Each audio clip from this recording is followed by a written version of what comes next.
without wasting people's time, and you get a chance to learn and not bored. It's boring to watch lower level competitors. If people come out as fans to watch the event, like it should be an event. They want to see the best compete, no matter what the sport is. It's jiu-jitsu or submission grappling, MMA, kickboxing. They want to see the best, not low level.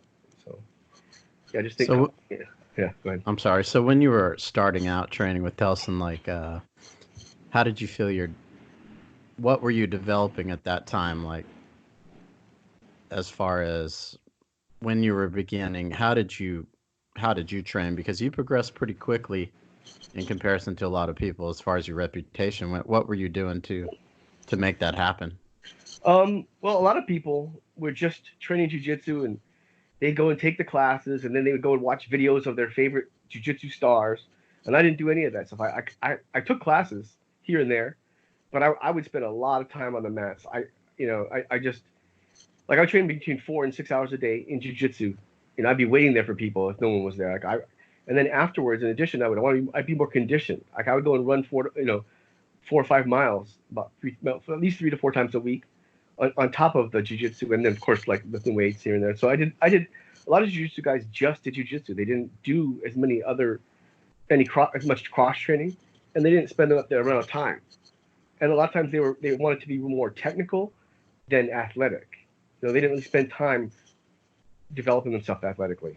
So I think that made a difference. Like felt like when I would train with people, I felt like I was faster and sharper than a lot of people. There were some people that were also there too like that, but there's a lot of students that were just. I guess they're kind of like more like I used to call them jujitsu dorks, because they were there just to learn jujitsu, kind of like book smart type of people, nerds.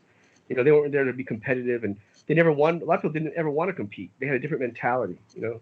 So I think jujitsu really draws a lot of people that want to do it as a self defense, or just to feel confident that they have that trick in the bag, but they're not really competitors.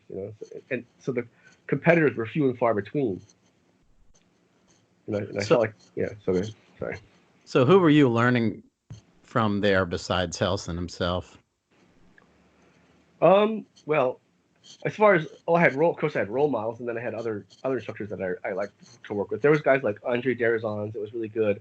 Gosh, this other guy Scott, I forget his last name. I like those guys because most people, myself included, and a lot of fighters tend to be like ADHD type of people, and they're not the best communicators. Whereas those individuals, they're so clearly spoken. In the heat of battle, you could hear their voice, and it was the voice of reason. So I really relied on those kind of people, even if and they were good technically, but even if there's other people just as good, I'd want them there in my corner, and coaching and training. Also, Todd Tanaka was another one of those people that had that kind of, like, he might have been a competitor, but he was a